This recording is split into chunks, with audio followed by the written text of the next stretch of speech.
Well, good morning, everyone. Hope you're having a great start to your day, and it's always good to have question and answer Friday. We always enjoy your questions so much. You guys really contribute to the success of this program. Thank you. Andrea, good morning from Niagara Falls, and our dear friend Kevin and Brahim, Nick from our staff, Jen from Cape Breton, and Brahim all the way from Portland, Oregon. Rosalinda, Niagara Falls, and Jeanette from our staff. Mary, good morning. Helena, Cambridge, and Mike from Norland. And Nellie, good morning. Good to have you on. Anne, Kingston, how is you? Maryland, Edmonton, Alberta. Barbara, Nova Scotia. Donna, Park Hill. Sandy, good morning. Linda, oh, I love those Lindas. Wendy, Markham, good morning. Jeanette, bonjour. Etta, how are you? Yolande, bonjour. And Georgie, Halifax, Nova Scotia. Fran from Orangeville, good morning, Fran. Dave, Muskoka. Deb from Detroit, Motown, Michigan. Jane, good morning. Toronto. Deanne, good morning. Wendy from London. Diane LaSalle. Sheila, Sudbury. Dave, Scarborough. Dave and Helga, sorry, don't want to miss anyone. Alma, Sturgeon Falls. Micheline, bonjour. Carol, Mount Pearl, Newfoundland. Anne, how you doing? Karen, SSM, Sault Ste. Marie. Chantal, Andre, Sudbury. Douglas, St. Thomas, Maryland. PEI, Grace, good morning from Fenwick. Deanna, LaSalle near Windsor. Jody, Sudbury. Olga, New Brunswick. And Rita and Diane. We love those Dianes too. Leela, good morning. Or bonjour. Alistair. Okay, guys, we got to get going. Chantal, how are you? From Ottawa. Bonnie, Little Britain. Julie. And Debbie from Nova Scotia. And another Donna. Lorraine, British Columbia. Bright and early. And Natalie, Chapelle, Quebec. Nord, Quebec. Right, John, how are you? Kitty, Shirley, Vicky, how is you? Okay, let me get to the questions, okay? Because we got lots of questions. Sophie is asking, how can I bring my hemoglobin up? Well, listen, the best way to bring hemoglobin up is to start eating steak, okay? Because hemoglobin, you need iron, and you need the best iron, okay? Not spinach, but steak. So vitamin S is the best thing you can do because it's got B12 and it's got iron. Okay, so if you're asking hemoglobin, build up your hemoglobin. Now the other thing people don't even think about when they think of hemoglobin, and hemoglobin, remember, every time you breathe, your red blood cells go through your lungs, and hemoglobin is like Velcro, and oxygen attaches to it. So you want to raise, obviously, your hemoglobin. People don't realize this. Water, H2O, right? H2O. Oxygen. Water, my friend. Vitamin W. It's so, so needed. And nothing, it's only water is water. Okay? So you want to raise your hemoglobin, eat steak, and drink water. Okay? Barb, can B12 deficiency cause blood clots? Well, I never look at B12 in terms of thickening your blood. Barb. So maybe indirectly, but not directly. Okay, so blood clots, I mean, there's several reasons that people can get blood clots. It's usually poor circulation. Blood clots can, start in the legs and travel, up to the lungs. But is it a lack of B12? Nah, not primarily.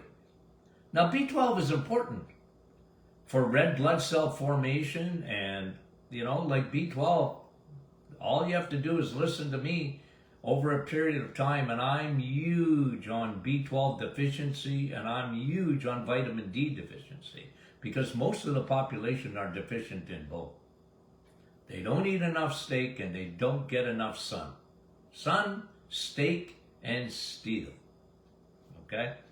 But really, Barb, I really don't see that as being a primary thing. Sue, why do you like Himalayan salt over Celtic salt? Well, did I ever say that? I like Celtic salt, okay? I always talk about Himalayan, the pink salt, because, I don't know, I like Celtic salt, any real salt. Celtic salt is real salt, okay? And all I know about Himalayan salt is it's got about 83 trace minerals in it. That's what makes salt salt. Table salt has been, denatured. That's what it is. Table salt is just sodium chloride. It's been denatured. All the minerals are taken out of it. Man thinks they're smart, right? They always change things. They change the sugar, they change the fat, and they change the salt, so, and, when man makes something, it's usually not very good. Okay? So, yeah, I like Celtic salt, I do. Whatever your fancy is there, okay? But make sure it's real salt. Sharon, I have the mother MTHFR gene. Does that relate to B12 absorption? Well, it can. It absolutely can. So whenever I hear someone has a gene, okay, it can be a weakness. I talked about this yesterday. Weaknesses, I have weaknesses, okay? Now, I don't have a missing gene or whatever, but, like I was saying yesterday, as I get older especially, I am almost identical to my father.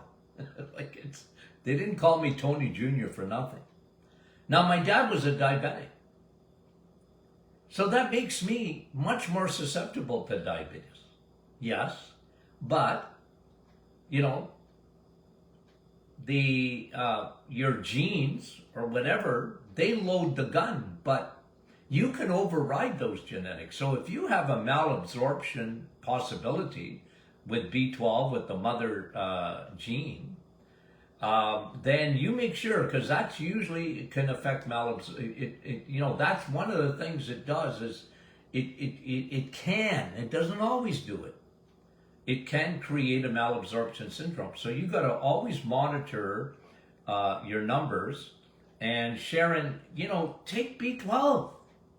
It's a water-soluble vitamin. Take it anyway, even if you're eating steak. I would take it as a supplement.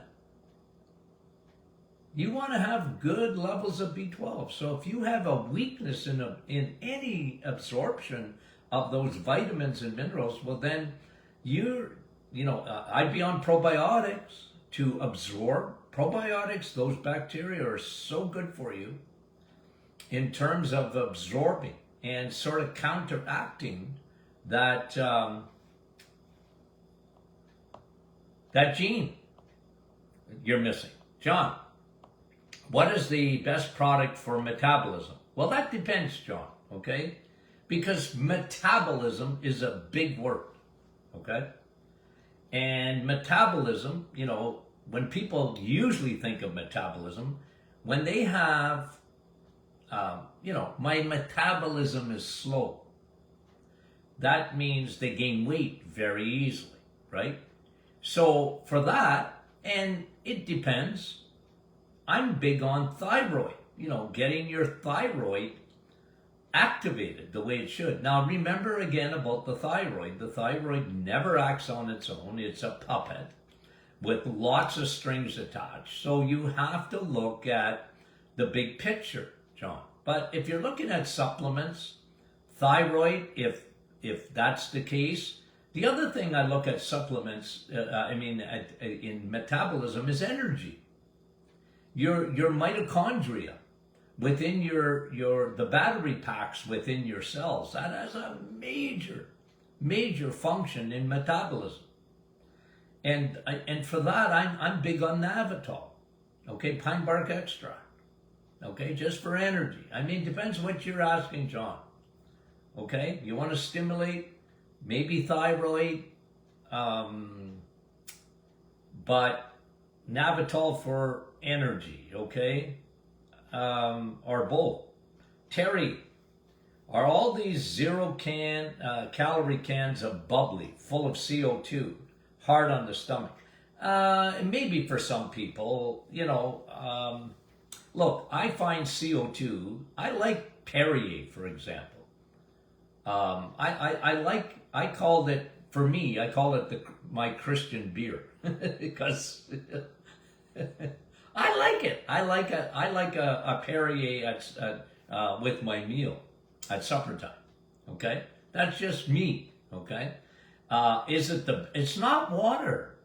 As soon as you add CO2 to it, now it's not going to kill you, but it's not. Now it gets metabolized by the body differently. So you're not really hydrating yourself when you're drinking sparkling bubblies and, might be low calorie or, it's all, look,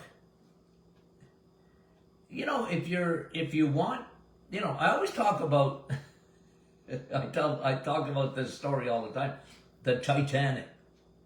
Okay, so if your metabolism, if your body, if you're really out of whack, well, don't worry about the furniture, okay?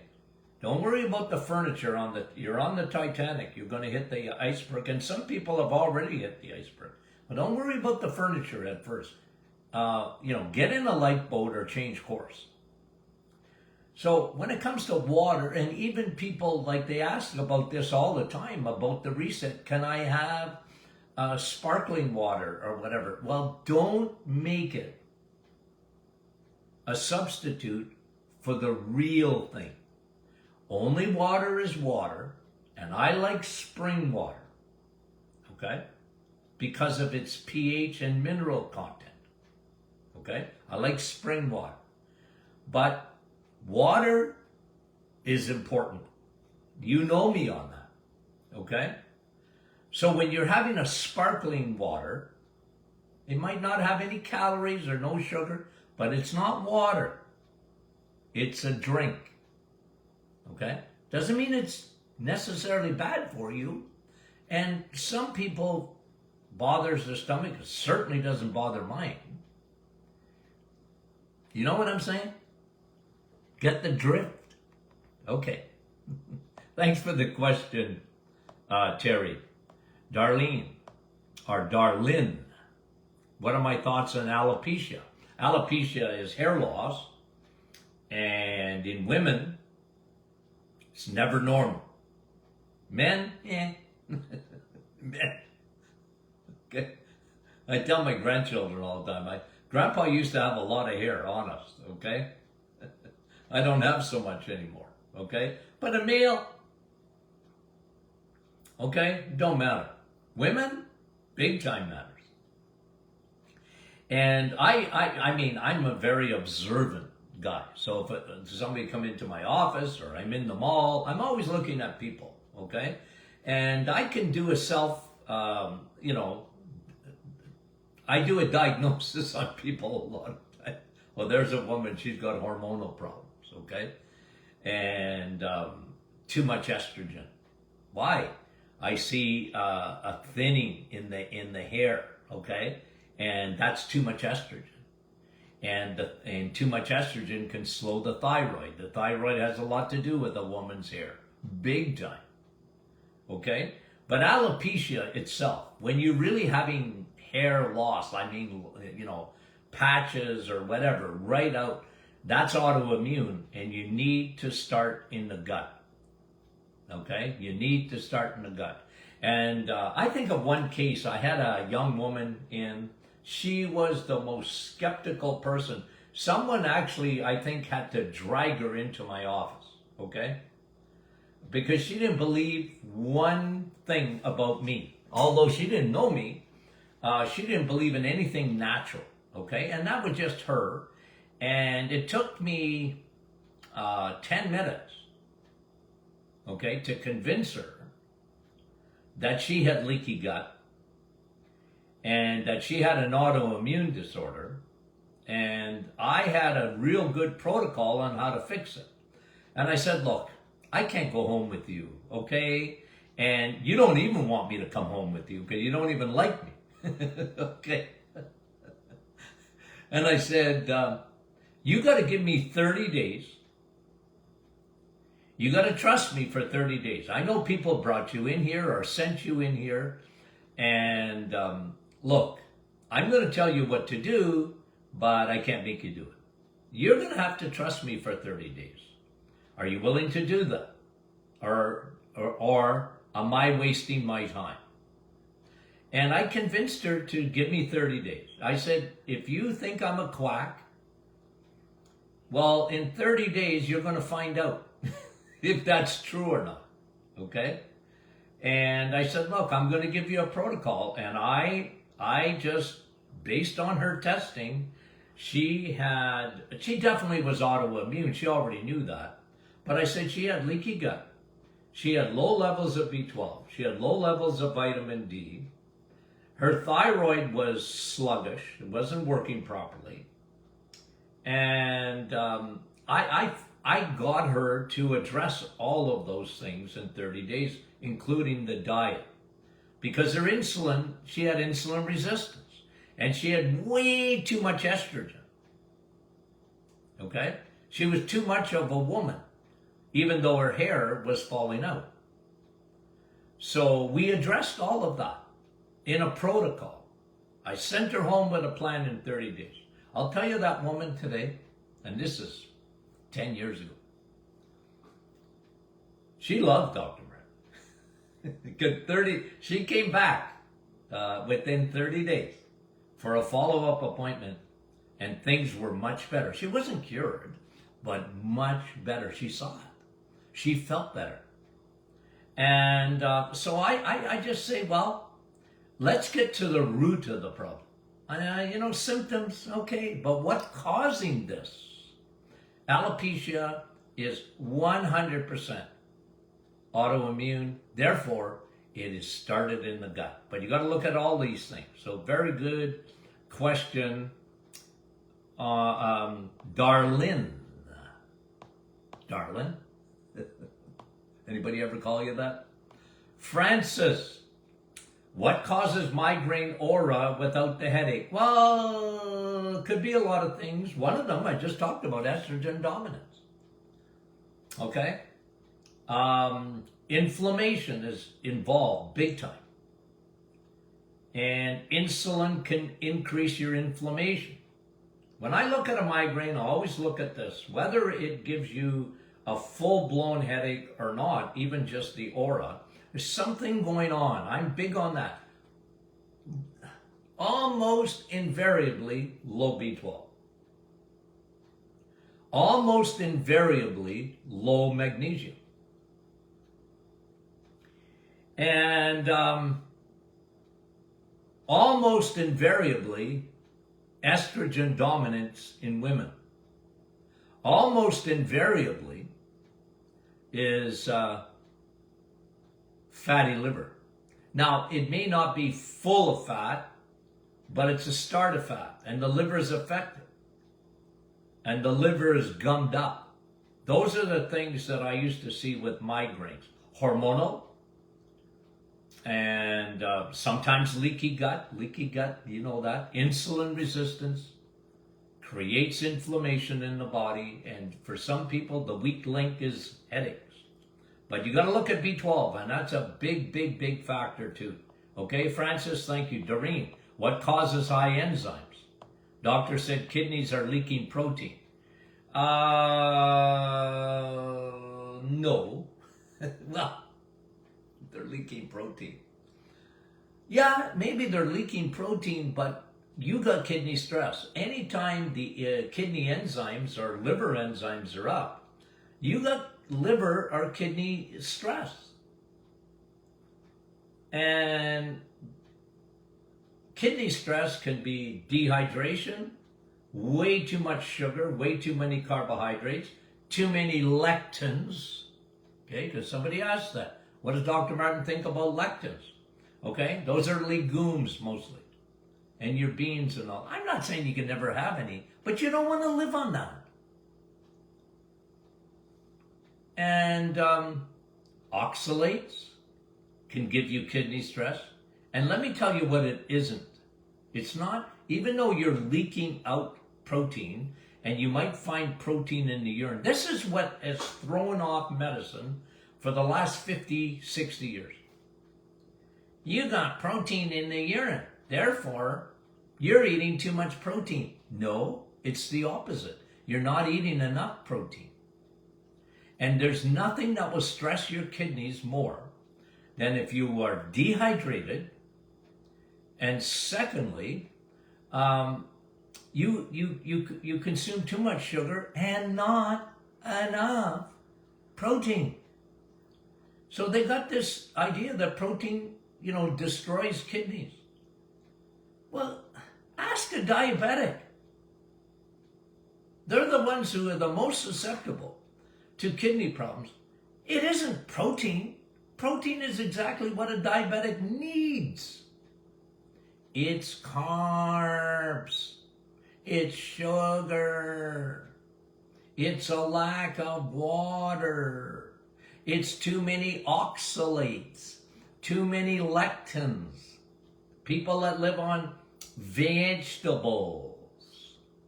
I'm not saying you can't have any. Don't live on it.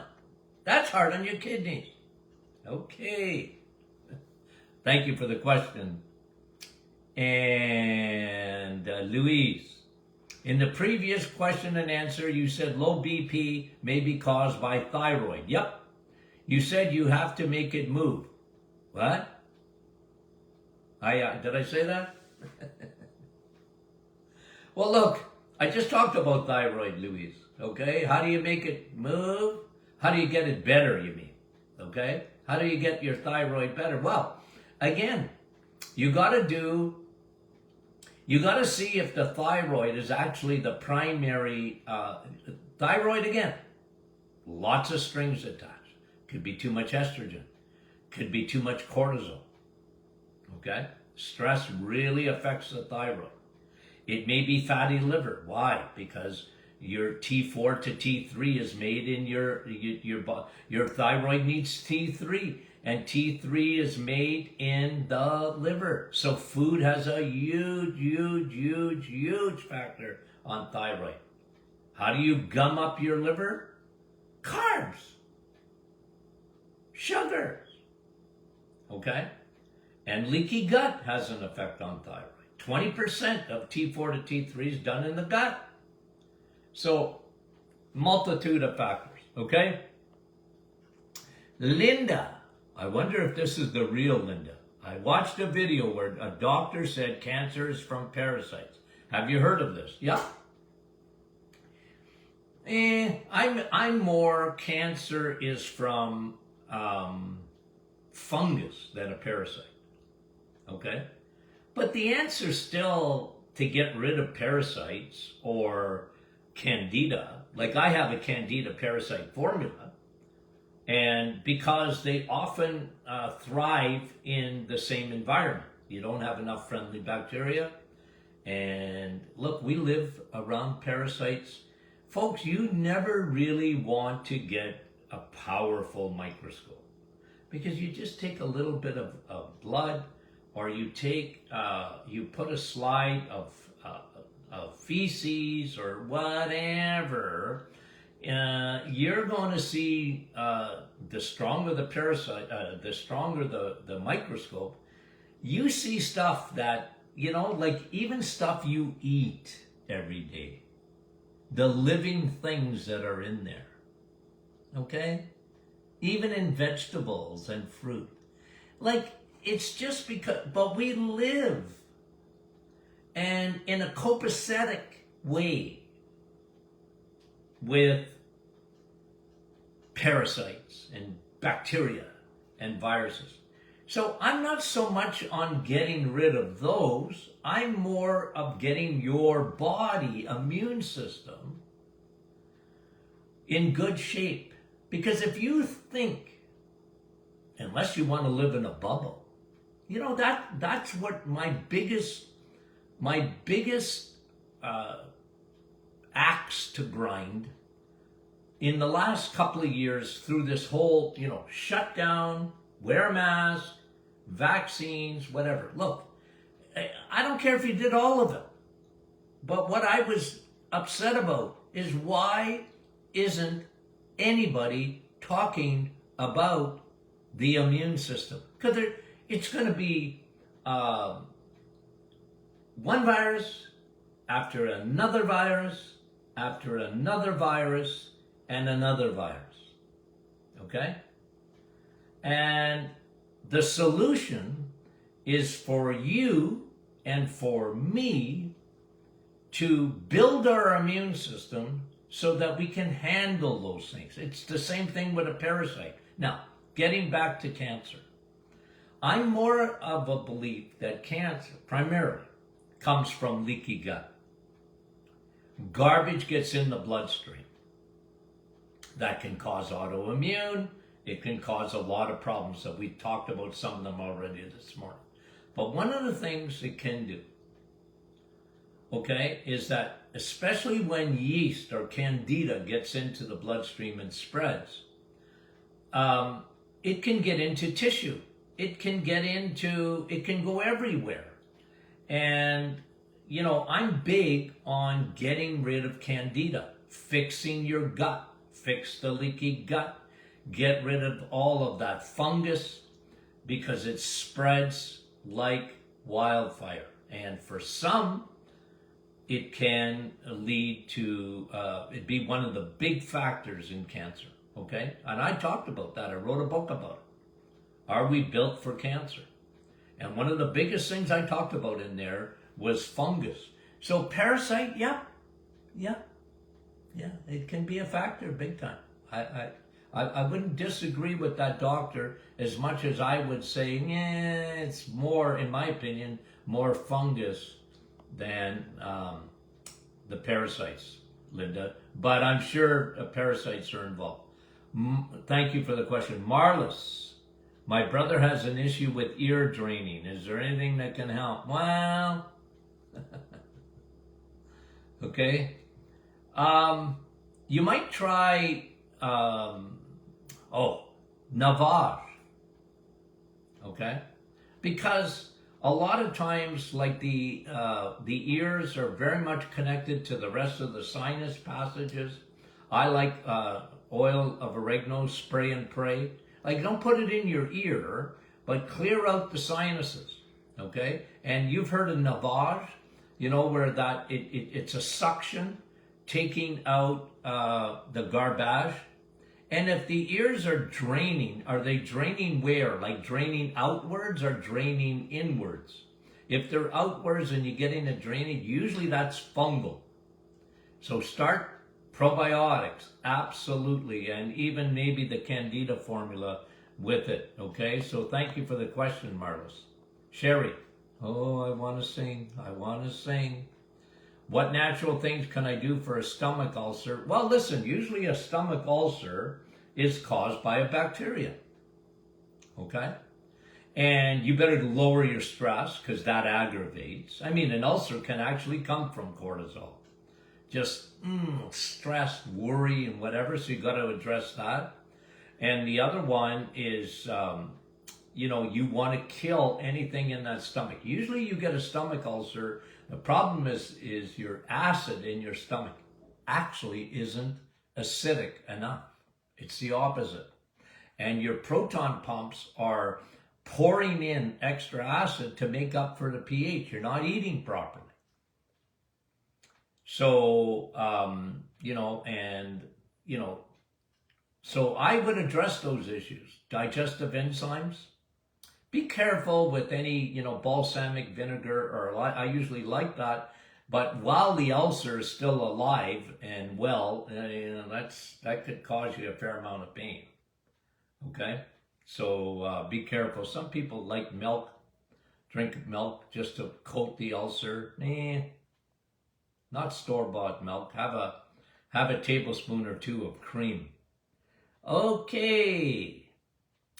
2 questions about the gallbladder. Giselle, are gallstone polyps caused by not using enough? Usually, yeah, that's the case. Your gallbladder is a reservoir. It's a little wee reservoir for bile.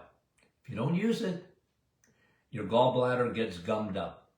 And you can form stones, you can form polyps, and, lower your insulin, because insulin makes polyps grow. And grow. Estrogen can make polyps grow. So lower your estrogen. And, start eating animal fat and protein. Now, the second question, it comes from Sandra. Now that I don't have gallbladder, well, that's different for bile, but that's only for bile reservoir, because your liver is what makes bile, okay? Do I have enough in my liver to break down fat? Well, of course, your liver makes bile. Bile isn't made in the gallbladder. It's stored in the gallbladder. So yeah, you can live without a gallbladder, and you need to be careful though. If you're doing the reset, start easy with extra fat. Okay, you can do eggs, meat, and cheese. But get the leaner cuts. You know me, I love fat. But if you got no gallbladder, you got to go easy. But a lot of people, they find that they can really transition, and if they go slow. Okay, so thank you for the question, Sandra. Rick, what test does Dr. Martin recommend for SIBO? There's a test that you can do.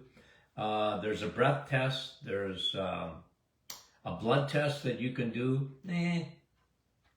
I'm a symptom guy when it comes to SIFO. Rick, not SIBO. It's fungal. Okay? It's fungal. I double down on that all the time. Okay? And look, if you got a lot of, if you got bloating and continuous problems, you got to look at, I clean up SIBO. Don't feed the yeast. Don't feed the bears. Probiotics, our digestive enzyme, by the way, was made for SIFO, or the old SIBO. It was formulated for that because I saw so much of it in my office. And that's why I got oil oregano in my digestive enzyme. And I have 2 or 3 other nutrients in there that help to get rid of SIBO or SIFO. Okay? Don't feed the bears. Good question, Rick.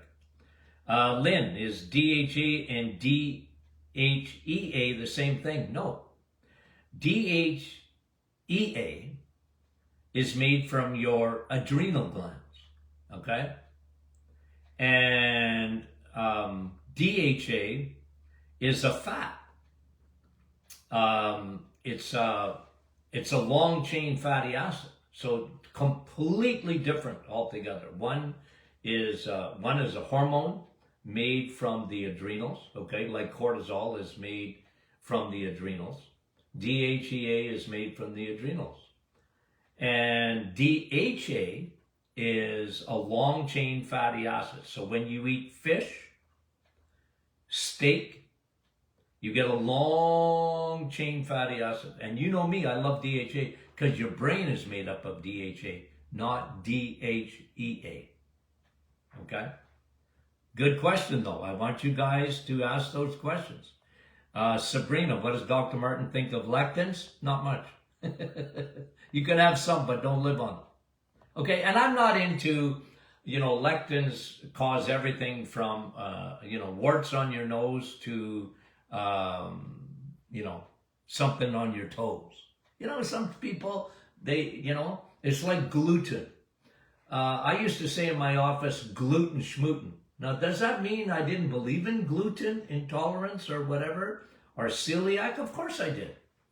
But I used to say, nah, it's not the only factor. And then, look,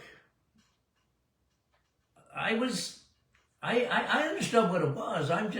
I wouldn't buy that as soon as you get rid of gluten, you're going to fix all your problems. Nah. No, autoimmune is much more complex than that. Leaky gut is much more complex than that. The bottom line was leaky gut. 2, lectins, like a doctor writes a book and he says, you get rid of lectins and you'll never have another problem the rest of your life. Don't buy that, guys. Don't buy that. Okay? I'm not saying there's no value to it. Okay? But it's not everything. Do you understand what I'm saying? Because you go on the internet or you get books and, if you get rid of lectins, you are never going to get sick the rest of your life and you're going to live till you're 150. No, I'm sorry. Okay? And that's the way I look at it. But I'm not against talking about it. Roxanne.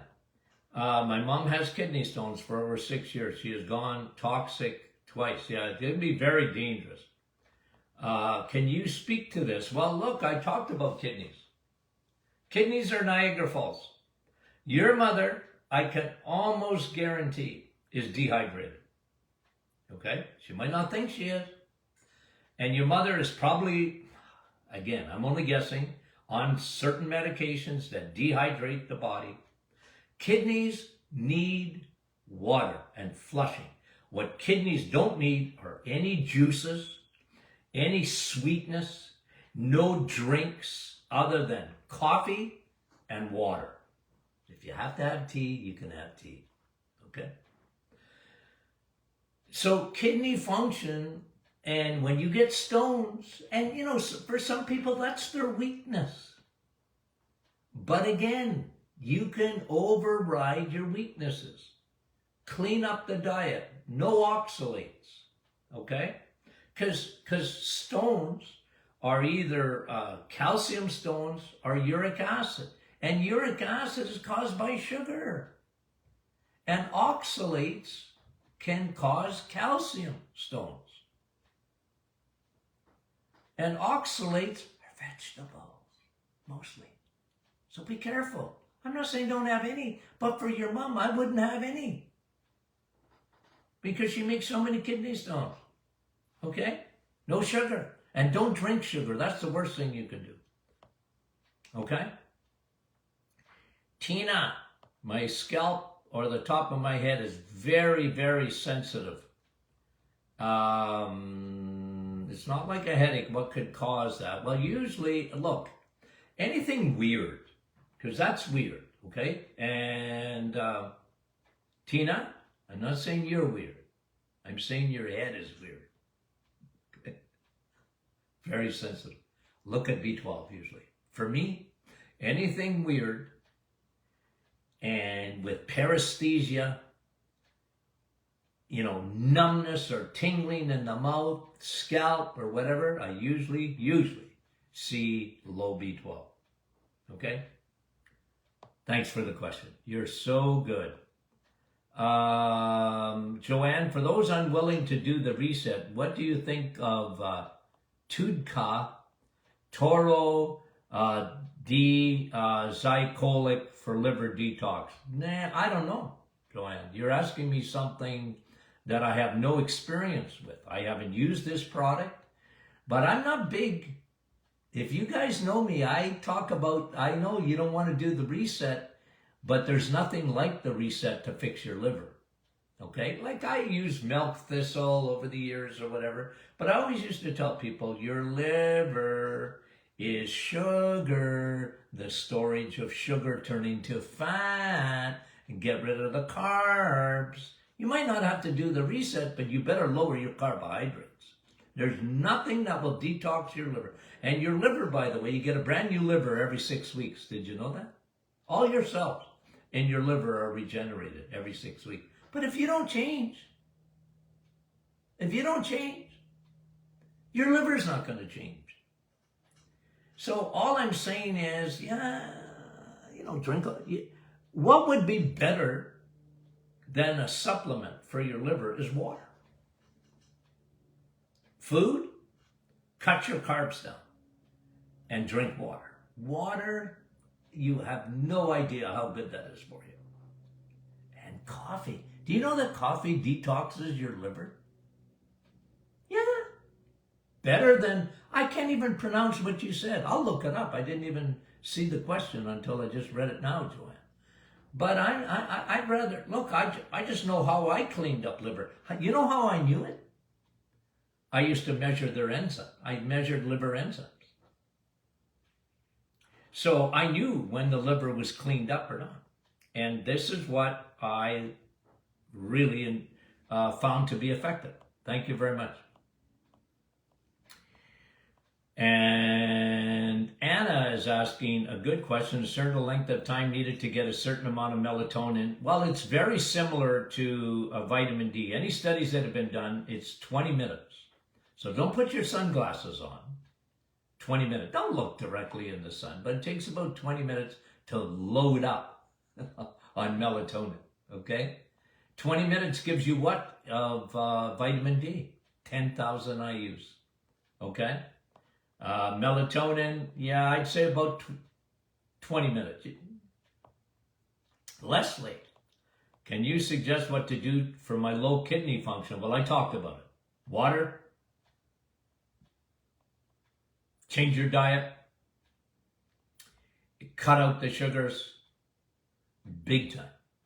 Drink a lot of water. Okay, thank you for the question, Leslie. Julie, can I talk about medium chain triglycerides made in the lab? Well, I don't like them necessarily. They take palm oil and coconut oil and they blend it together and you get a medium chain. You know, it was a big thing a few years ago, bulletproof coffee or whatever, ketones. And, I talked about it because it was a fad.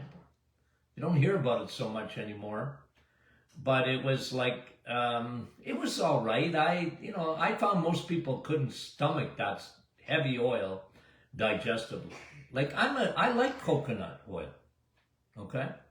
I like natural and pure palm oil. I don't dislike it, but I like oil that you eat like bacon.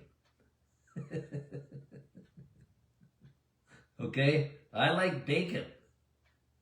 I like the oleic acid better than those medium chain triglycerides. Okay, so thank you, Julie, for the question. And Ray, do I like green powdered drinks? No, I don't. Too many oxalates. Okay, you're going to get in a green drink, you're going to get about 200 times more oxalates than you should consume in a day. I wouldn't touch it with a 100-foot pole. I don't like them. You want to make a drink? Make Dr. Martin's Perfect Smoothie. Much better for you. Okay? Thanks, Ray, for the question. Cherry. Not sherry, but cherry. Okay? Someone told me he won't take probiotics because with his poor gut lining, he feels the bacteria will leave the gut and go into other places, causing more issues. Could this be true? No. No. When you take a probiotic and you have leaky gut, it helps to repair the leak, first of all. But if the bacteria, those are good bacteria. They're not bad bacteria. They're not going to cause you problems elsewhere. They're going to help the problem. The problem is the bad guys, not the good guys. Probiotics are good, guys. They're good bacteria.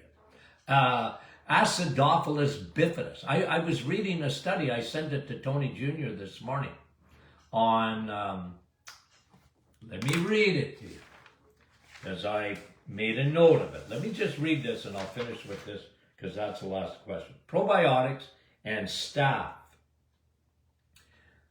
Okay? A bacterial resistant staph infection called staph aureus or golden staph, it's so bad, formed in the nose, gut, skin. But if it gets into a wound, you got big trouble. You got sepsis, or you got cellulitis, and you got a bacterial resistant bacteria. And here's what the study said. When you take probiotics, good bacteria, you're swallowing them. You know what they found? You got a reduction in golden staph, or that staph aureus, by 96% in your nose and in your mouth, in your saliva. 96%. So do you think probiotics just stay in the gut? No. And it surprised the researchers that probiotics have their own brain. Friend, can I say something? Okay? If you don't believe in God, I don't know what to tell people. Like I said, when I study bacteria and I go, you mean they got their own little minds and you can't hardly even see them? Yep. They know where to go. And they go up into your nose, and they go up into your mouth, and even around your eyes, and they diminish staph by 96%. Now, guys, I was going to do this probably Monday because that fascinated me. I knew it, but when they prove it, oh, guys, what have I been telling you? For years and years and years, 20 years on a radio show. Probiotics. Probiotics. Yep. And this one was a soil-based probiotic that they gave. I rest my case. Okay? Unbelievable. So, Cherry, your friend, it's the opposite of what he thinks. Because he's thinking bacteria being bad guys. Probiotics are good bacteria. They're on your side. Okay? They're on your side. Yeah, you know, I tell people, if you don't take a probiotic and you live on this planet, you're making a mistake, in my opinion. You're making a mistake. I'm sorry. People say, I don't need probiotic. Well, you live on, is your address ends with planet Earth? Yes. Well, I beg to disagree. You need a probiotic. Anyway, I'll leave it at that. Okay, guys. Have I told you lately that I love you? No? Since yesterday? Okay. I do. I mean it. You guys. Smart, smart, smart. Appreciate it. What great questions. Thank you for those questions. Makes Friday exciting, doesn't it? At least for me. It gets my juices up. Okay. Guys, we love you. Talk to you soon.